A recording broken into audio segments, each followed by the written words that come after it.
This is Matthews 12 and 46. While he yet talked to the people, behold, his mother and brethren stood without, desiring to speak with him.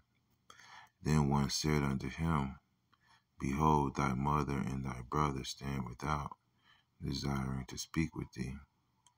But he answered and said unto him that told him, Who is my mother and who is my brethren?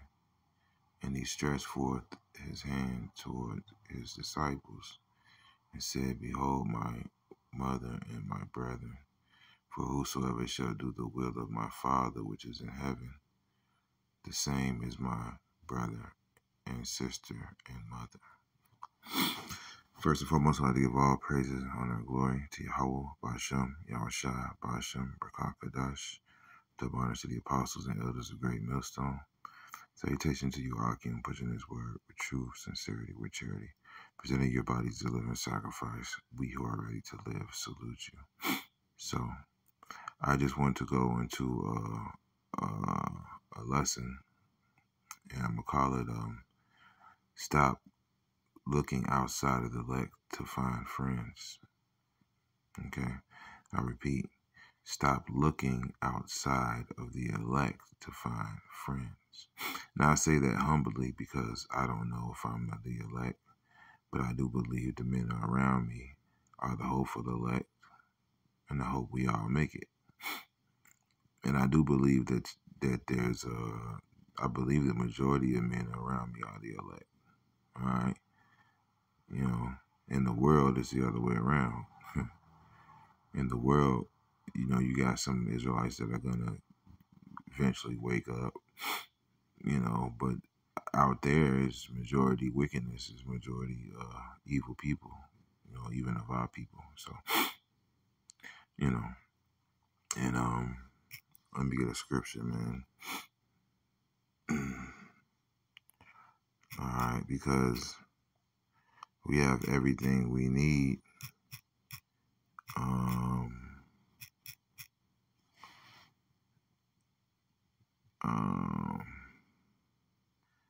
We have everything we need within the body. I believe this is the scripture. Let me see.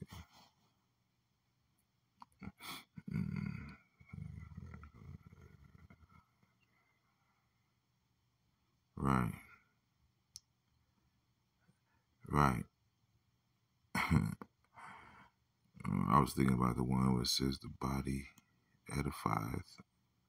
But this is a good one too. This is Ephesians 4. I think I might read up. Yeah, we have everything we need within the body, man. We don't need, you know, the scriptures do say, you know, just to give the balance, the scriptures do say, make friends with the mammon of this world. But that's just, you know, things that come along, you know. Scripture says that a man can receive nothing unless it be given to him from heaven. So, you know, a blessing comes along. You know, you might meet somebody at your job that's, you know, not in the truth. And he may know a good deal on lamb. You know, or you might meet a 2/3 that like to talk about sports or some shit. You know what I'm saying? And he help your day go by at work. Or you know what I'm saying? Just anybody who knows a deal on something. Like, you can get this for cheaper. All right, this is somebody within the world, within the matrix. And I'm sounding like Morpheus now, you know, because Morpheus told Neo, like, these people aren't real. They're just programs. Now, of course, they're real people, but to us, they're not really real. They're still plugged into the matrix, you know. So they're potential agents, you know. But, you know, I don't want to ramble on that, but this is,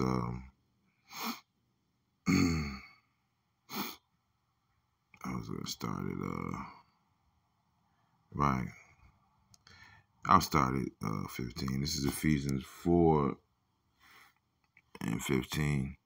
But speaking the truth in love may grow up in him in all things, which is the head, even Hamashiach, from whom the whole body fitly joined together and compacted by that which every joint supplieth, and according to the effectual working in the measure of every part, maketh increase of the body unto the edifying of itself in love.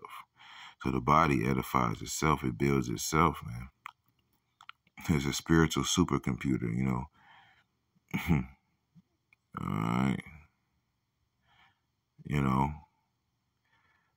this I say therefore and testify in Yahweh, that ye henceforth walk not as other Gentiles walk, in vanity of their mind, right?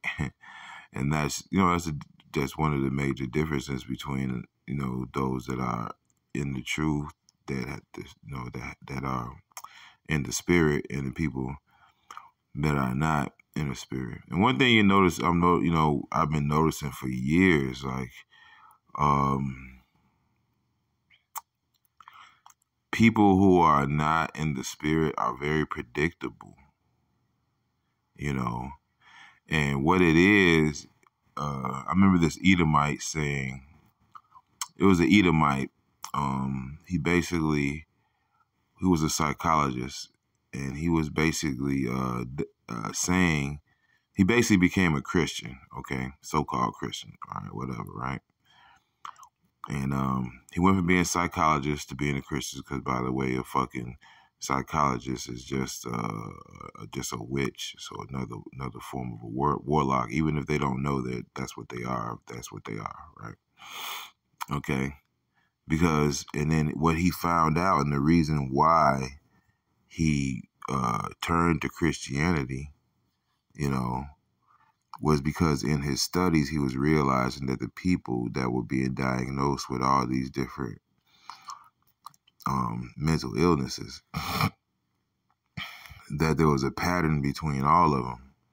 And really what you had was warlocks, witches, so-called doctors, diagnosing them with all type of different fucking shit that wasn't even real. Okay? Because he was basically saying that there's entities speaking through these people, and they all have the same agenda.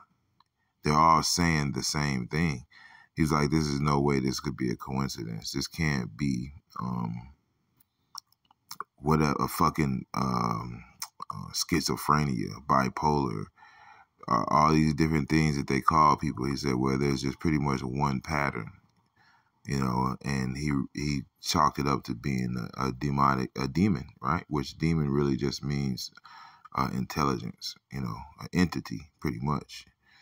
So, you know, these people are plagued with the same pretty much kind of, you know, different demons that make people do different things. But the dude was basically saying, when he was speaking to them, you know, regardless of whatever function or whatever way they made the person act, they were all saying the same thing, you know. All right. You know, and these people's minds, they're polluted. You know, you don't want to be around nobody like that. You know, having the understanding darkened, being alienated from the life of Yahweh through the ignorance that is in them because of the blindness of their heart. You don't want to be around an ignorant, blind motherfucker, man. You don't want that to rub off on you, man. You know, that's why scriptures say what they say. Let me get a particular scripture.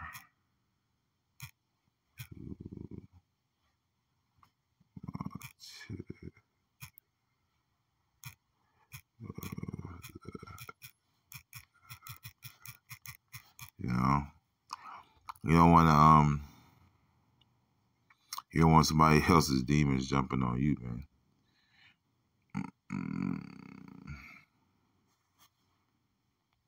All right, this is Sirach 6, and this is Sirach 6 and 34. Stand in the multitude of the elders and cleave unto him that is wise. Right? You want to cleave unto him that is wise, man. You really don't, because you can learn something from certain two-thirds, but then they only go so far, man. They might say something wise every now and then. They might even say something within the spirit, and then, it comes and goes. They don't know it. you know, they're not even really cognizant of it when that happens every now and then. You want to be around people that are like you, man.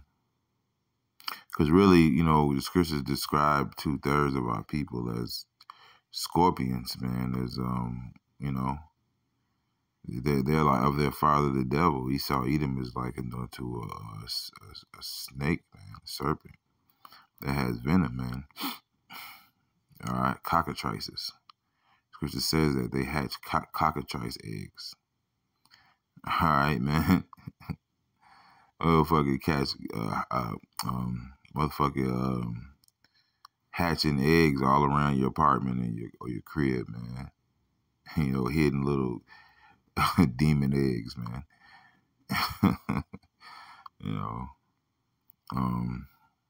But yeah, man. Stand in the multitude of the elders, man. Cleave unto them that is wise. It says, be willing to hear every godly discourse and let not the parables of understanding escape thee. So you want to be that fly on the wall where the parables are being broken down, man. You want to be that fly, man. You wonder why that same fly always he only lead. You almost forget he there. Like the nigga don't fly around. He just goes right in his little corner and listens. Fly right back out the window. I can't even swat a fly like that. If thou seest a man of understanding, get thee betimes unto him, and let thy foot wear the steps of his door. You want to annoy a man with wisdom, man. A man with wisdom, you want to be like, if you don't, I don't give a, it's like, it's like, because I know certain brothers, man, like, because, I got a certain kind of personality and other brothers have a certain kind of personality. Not every brother is going to click, or get along or like that. But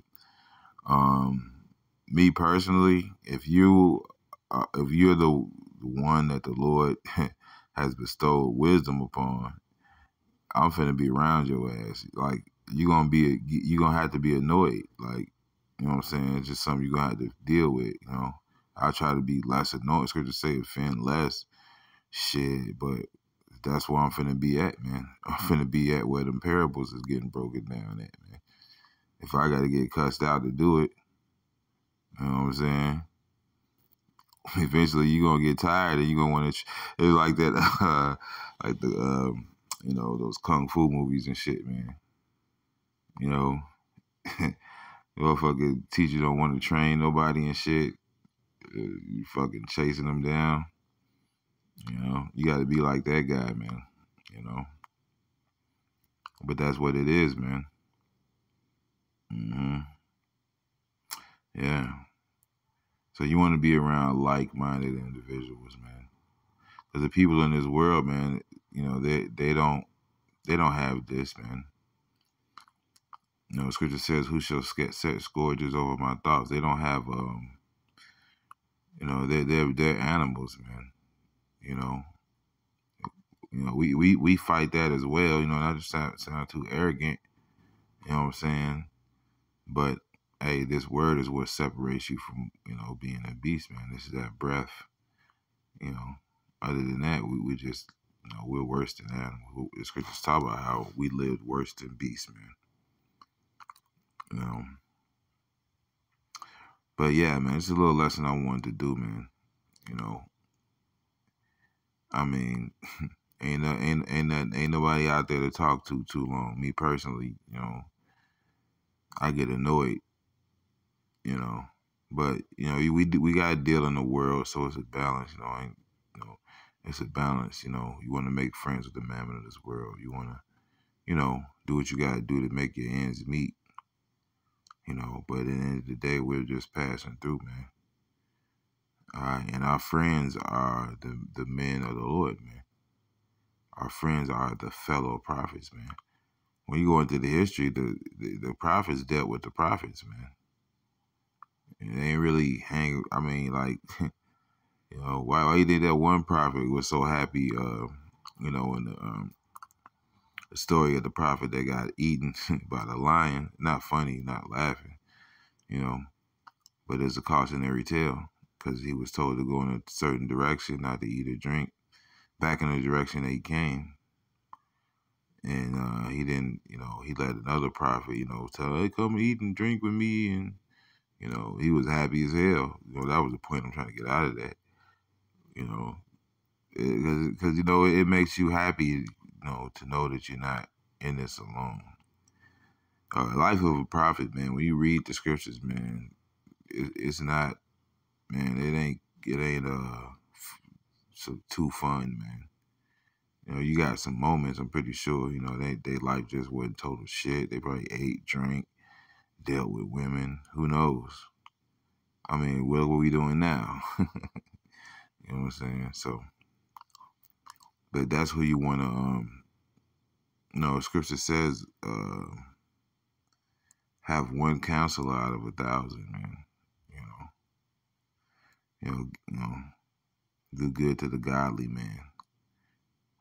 These people out here, man, they're in the world. They can't do nothing but speak of the world. So, yeah, it's a little lesson I want to do, man.